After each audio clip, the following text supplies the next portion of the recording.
Estamos de regreso en Ahora por la Mañana por ATV Canal 35, Televisión Abierta, y feliz de que usted siga en sintonía con nosotros en esta, la mejor revista matutina que tiene la República Dominicana. Señores, seguimos con invitados de lujo aquí en este espacio y bueno, vamos a hablar sobre un tema muy sensible y más que últimamente hemos estado abordando el tema, pero el día de hoy tenemos una especialista, nos hacemos acompañar de un especialista en la materia, quien nos va a ayudar a desmentir, a desmantelar todo el tabú que existe sobre la depresión, específicamente en los jóvenes. Y para esto nos acompaña nuestra queridísima Natalia Flores, psicóloga clínica, especialista en acompañamiento de padres, jóvenes y niños. Bienvenida, Natalia. Buenos días, muchas gracias por la invitación. No, gracias a ti por estar aquí tempranito con nosotros, acompañándonos y sobre todo para hablar sobre este tema tan importante. Muy importante. Iniciando inmediatamente en materia, vamos a desmantelar, Natalia, lo que es la depresión en jóvenes, lo que dice la ciencia, no lo que decimos, porque, y digo desmantelar, porque hay muchos padres o adultos todavía que piensan que es un invento de los jóvenes, Sí. que vivimos Que eso en se la resuelve con una pela, eso que no se resuelve existe. con una A mí me pela. daban 3 fuetazos, y que depresión y depresión, 3 Ponte a fuetazos y limpiar, que eso es problema resuelto. ocio. Tú no tienes problemas, muchachos, tú no sabes lo que son problemas. Entonces, por eso te pregunto desde la teoría, desde qué dice la ciencia sobre la depresión. Ok, la depresión es un trastorno mental, es decir, es una enfermedad y por ende se debe de trabajar en base a esto y se caracteriza por un cambio en el estado anímico, sobre todo en los niños y en los adolescentes, que son la mayoría de los pacientes con los que van a terapia. Se caracteriza una tristeza profunda o una también irritabilidad constante. Algo importante también para tomar en cuenta es que se confunde mucho lo que es la tristeza con la depresión.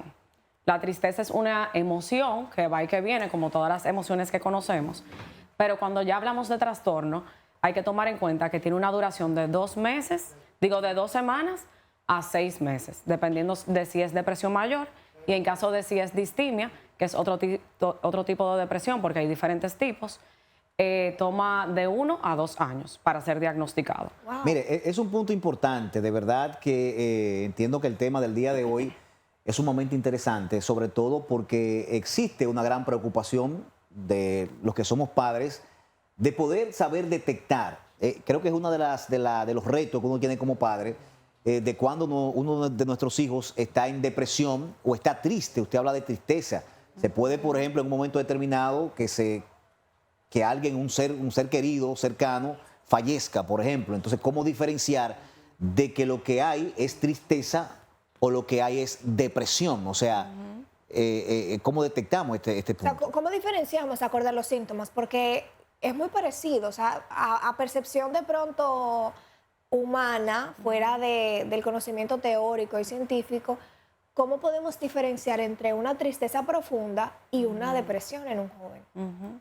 Bueno, la tristeza, como yo les comentaba anteriormente, es una emoción y las emociones, por lo general, lo máximo que pueden durar de manera permanente son 3 días, pero cuando ya vemos que esa tristeza profunda está presente por más de 2 semanas, por 5 meses, por 6 meses, junto con otros síntomas que les voy a mencionar más adelante, cuando tenemos todos estos síntomas en conjunto ya se vuelve un trastorno. Y una pregunta, Natalia, ya que tocas el tema de que si dura 1 o 3 días, cuando tocamos el tema de un duelo, que por lo regular puede durar más de 3 días esa tristeza, ¿tú crees que hay que estar con esa misma regla a nivel de, bueno, pasó un evento desafortunado, una pérdida de un familiar, un ser querido, ¿qué tiempo pudiera ser normal? Porque creo que eso es algo de fuerza mayor. Claro. A la hora de hacer el diagnóstico, se toman en cuenta estos factores. O sea, primero se hace una historia clínica con los padres, con el niño y con el adolescente, y se descarta, por ejemplo, si el paciente ha vivido una experiencia traumática, si está viviendo un duelo, si ha tenido alguna pérdida significativa, si está pasando por bullying en el colegio. O sea, se toma en cuenta el ambiente también y las situaciones que el niño o el adolescente está experimentando. Y en base a esto, se diagnostica o no esta depresión. Pero si, por ejemplo, el duelo tiene 3 años y todavía el paciente sigue sintiendo esta sintomatología de tristeza profunda, de desmotivación, y se ven afectadas las diferentes áreas de la vida, ahí hay que tomar en cuenta que ya tiene un tiempo prolongado y por ende podría entrar dentro de un trastorno de depresión. A veces vemos que hay muchos jóvenes, por ejemplo, que cometen algún tipo de suicidio, ¿no? Y se habla de que, bueno, uno piensa y dice, bueno, tal vez estaba por una situación depresiva. Ahora, ¿cuál es otro elemento? ¿A qué otras cosas también pudiese uno recaer en base a una depresión? Que no sea necesariamente el suicidio, porque eso ya viene siendo como lo último, ¿no? Pero ¿a qué otra cosa el joven pudiese recurrir cuando pasa en un momento de estado de depresión? Cuando sucede el tema del suicidio es cuando hay una depresión mayor, ¿ok? Y la depresión mayor es la que dura de 2 semanas a 6 meses. Cuando el paciente tiene sintomatología de que se ven afectadas las diferentes áreas, se siente desmotivado, las actividades que antes disfrutaba ya no las disfruta, ya no quiere salir con sus compañeros, con sus amigos. Cuando se reúnen todos estos factores, ya podemos comenzar a ver que el paciente está experimentando una depresión mayor y entre los síntomas es el pensamiento de suicidio. Entonces, muchas veces cuando el paciente adolescente, sobre todo, experimenta la depresión mayor, recurre muchas veces también a sustancias ilícitas, al uso y el abuso del alcohol, tiene conductas autolesivas o se expone a situaciones peligrosas también, que se considera una conducta autolesiva, se aísla. Entonces, creo que estos son banderitas rojas que los padres deberían de prestar atención, porque la depresión tiene muchas caras y muchas veces pensamos que nuestro hijo lo que está es rebelde o que no quiere compartir con nosotros. Quiere llamar la atención. O quiere llamar la atención. Adolescencia, las hormonas. Exactamente. Mire, yo te digo algo, Natalie, y chicos, y Natalia, perdón, el público que nos está sintonizando. Yo creo que, porque uno se pregunta, wow, pero cómo, mira todas las señales que dice Natalia que existen, cómo yo no las pude ver. Quizás a veces no las queremos ver. ¿Entiendes? Es muy difícil y está muy estigmatizado el hecho de ir a un psicólogo. Como que pienso, poniéndome en el lugar de los padres, yo tengo niños pequeños todavía, pero yo siento que puede haber un tema de resistencia, de verdad asumir que de verdad no hay algo que está bien con mi hijo. Y dar ese paso de llevarlo a una consulta psicológica creo que es difícil para los padres. Entonces, no sé si por eso a veces llegan muy tarde a consulta y las cosas se agravan más. Entonces, yo creo que es un momento oportuno de hacer un llamado a los padres, que nadie conoce a sus hijos más que nosotros mismos. Vemos, como dice la doctora, que hay fallas en todos los contextos de la vida del niño y que quizás no hay que esperar a que todas las banderitas rojas estén alzadas para ir a una consulta. No sé si usted corrobora conmigo eso y si es algo que puede suceder, porque es algo que yo he pensado y no sé si estoy en lo cierto. Totalmente de acuerdo. Y algo también que yo he podido observar mucho en consulta es que los padres llevan al paciente, lo llevan a 2 citas y ya esperan que el paciente no tenga ningún síntoma. O sea, es importante también ser constantes y tomar en cuenta que si ya el paciente tiene un diagnóstico de depresión donde hay sintomatología de depresión mayor y donde hay pensamientos suicidas o conductas autolesivas, esto no es un tema de ir 2 sesiones a 2 sesiones solamente, sino que hay que hacer una evaluación para hacer el diagnóstico y en base a esto comenzar a trabajar con ellos y en conjunto con la red de apoyo que serían los padres. Ahora, doctora, Natalia, por ejemplo, no se da el caso de que, bueno, yo llevo a mi hijo porque entiendo que hay un problema depresivo y después entonces en su momento evaluativo usted se da cuenta que el problema soy yo que lo tengo. O sea, no se da el caso de que usted se dé cuenta que el padre es el problema o la madre de la situación. Entonces, ¿qué se hace en ese momento? La mayoría de veces los hijos son síntomas de lo que está sucediendo en la casa. Eso es algo que vemos muy frecuente en los terapeutas infantojuveniles en consulta. En este caso se trabaja... Espejos. Exactamente, exactamente. En este caso se trabaja con el niño o con el adolescente porque está padeciendo una sintomatología que también hay que atender, pero también se hacen sesiones con los padres y en algunas ocasiones sesiones en conjunto, o sea, padre, madre, hijo y algunas veces con los hermanos. Y se da el abordaje a nivel más familiar también. Pero yo entiendo que con los niños y los adolescentes es casi obligatorio trabajar de la mano de los padres porque son los que están en el día a día con ellos. Claro. Son sus cuidadores. Exactamente. Claro. Natalia, partiendo de la premisa que el suicidio es la 4ª causa de muerte entre jóvenes de 15 a 29 años, ¿cuáles serían esas razones, el porqué de una depresión en un joven? ¿Por qué un joven podría desarrollar una depresión? Porque muchas veces nos quedamos con ese interrogante, muchas veces nos autolaceramos los padres pensando que pudimos haber hecho algo mejor. Entonces, ¿cuáles pudieran ser esas causas, esos motivos por los cuales un joven a edad precoz pudiera desarrollar un estado de depresión? Hay 3 causas que se toman en cuenta. Está la causa biológica, que sería ya a nivel fisiológico del cuerpo, a nivel cerebral también y a nivel hormonal. Ustedes saben que en la adolescencia hay muchos cambios hormonales que también pueden detonar esta parte emocional. Y algo que le digo a los padres cuando van a consulta, que el paciente también, para descartar la presencia de depresión, tiene que pasar también por unas analíticas. Por ejemplo, una disminución de la vitamina D muchas veces se ve como distimia, que es un tipo de depresión. Muchas veces también cuando el paciente tiene hipotiroidismo, tema de tiroides, que afecta todas las hormonas del cuerpo, se ve también como una distimia. Entonces también hay que descartar esa parte biológica. O sea que la depresión se puede ver en analíticas para el que no lo sabía, o sea, puede ser detectado de acuerdo a los valores de una analítica.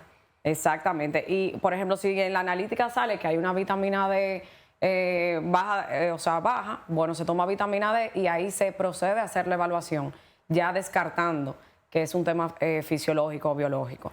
También está la parte psicológica, por ejemplo, si el niño o el adolescente está experimentando bullying o ha vivido traumas significativos como un abuso sexual o se ha criado en un ambiente donde los padres abusan y utilizan sustancias, o donde los padres también están pasando por un trastorno mental, tiene mayor probabilidad de tener depresión. Y por último también está el factor genético, que no lo podemos descartar porque muchos pacientes que llegan a consulta con depresión, con ansiedad, cuando nos ponemos a evaluar con los padres, nunca han sido diagnosticados con estos trastornos, pero hay presencia de la sintomatología. Wow. Entonces, es un conjunto también de lo que aprendo, del ambiente y también de la parte genética. O sea, que es hereditario eso de la O sea, depresión. puede ser hereditario. Puede ser hereditario y si la mayoría de, por ejemplo, si el papá, la mamá, la abuela sufren de ansiedad o depresión, vamos a ponerle ojo, porque por aquí ya vemos que el paciente o puede estar replicando las conductas de papá y mamá o puede ser por la parte genética también. ¿Y cómo los padres pueden apoyar a sus hijos en este proceso? Ya luego de un diagnóstico, el acompañamiento tiene que ser sumamente retador porque hay unos cambios emocionales, cambios en el comportamiento, una montaña rusa, sube y baja. ¿Cuáles herramientas de cuáles herramientas tú como profesional entiendes que los padres pudieran como respaldarse para poder guiar a sus hijos en ese proceso? Porque es un acompañamiento, o sea, necesitan una red de apoyo, infiero yo, fuerte, una base sólida, sostenible, para poder salir a flote de esa situación.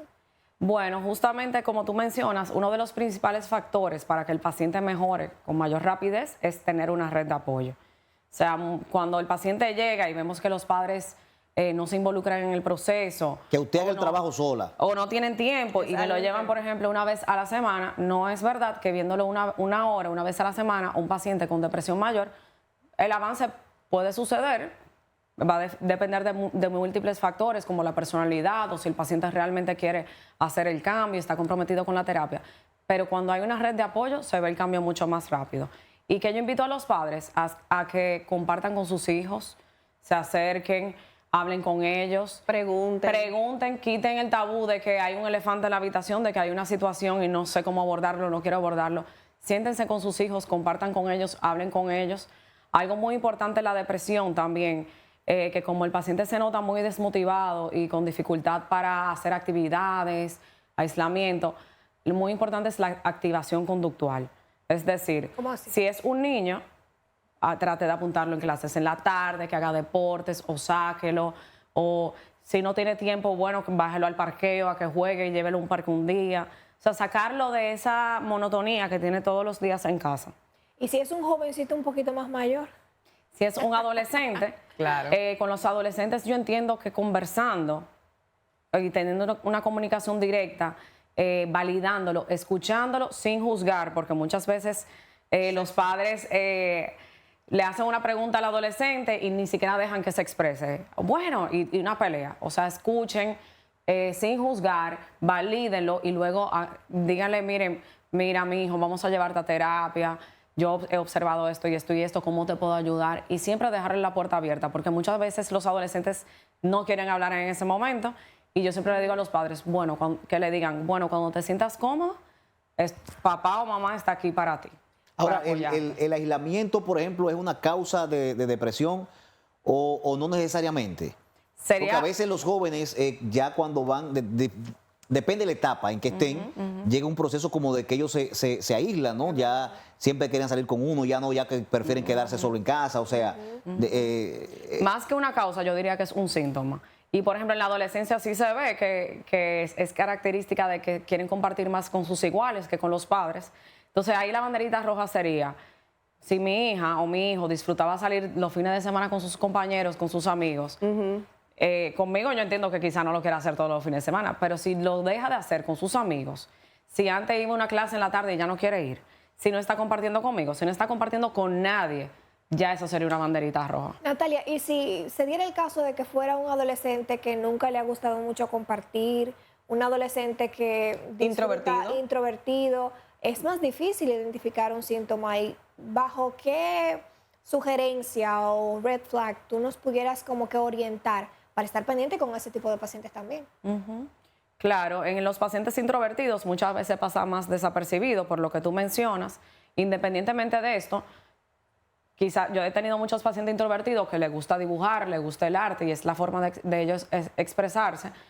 Si vemos que ya el adolescente que le gustaba pintar todos los días ha dejado de hacer esta actividad, o si tiene otros síntomas como tristeza, irritabilidad, cansancio, fatiga, desmotivación, apatía. Hasta falta de apetito, me imagino. Falta de apetito o aumento de apetito, disminución del sueño o aumento del sueño, O sea, cambios en su rutina. Que esos cambios drásticos y bruscos, o sea, sin importar el tipo de mayor o menor, o sea, pueden ser síntomas de alerta. Totalmente. Por ejemplo, en una consulta evaluativa para usted determinar si tiene depresión o no, ¿hay algunos elementos que usted utiliza que eso le da una alerta?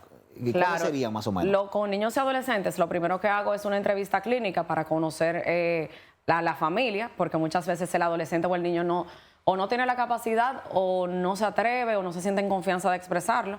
Entonces, primero tengo una cita con los padres, en donde indago sobre la dinámica familiar, sobre las conductas del niño o del adolescente, lo que disfruta hacer, y luego paso a hacer esta misma entrevista con el paciente en sí, y luego le aplico algunas pruebas psicométricas para descartar o no la presencia de sintomatología de depresión o de ansiedad, que muchas veces se confunden también. ¿Cuáles serían los factores de riesgo, Natalia?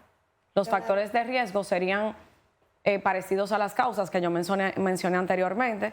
Si, por ejemplo, el paciente está en un ambiente en donde es acosado o donde, por lo general, los padres sufren también de trastornos mentales, o los padres también abusan o usan sustancias, o donde no tiene una red de apoyo, con mayor probabilidad se ve la presencia de sintomatología de depresión. O sea, yo entiendo que el ambiente juega un rol muy importante en esta parte.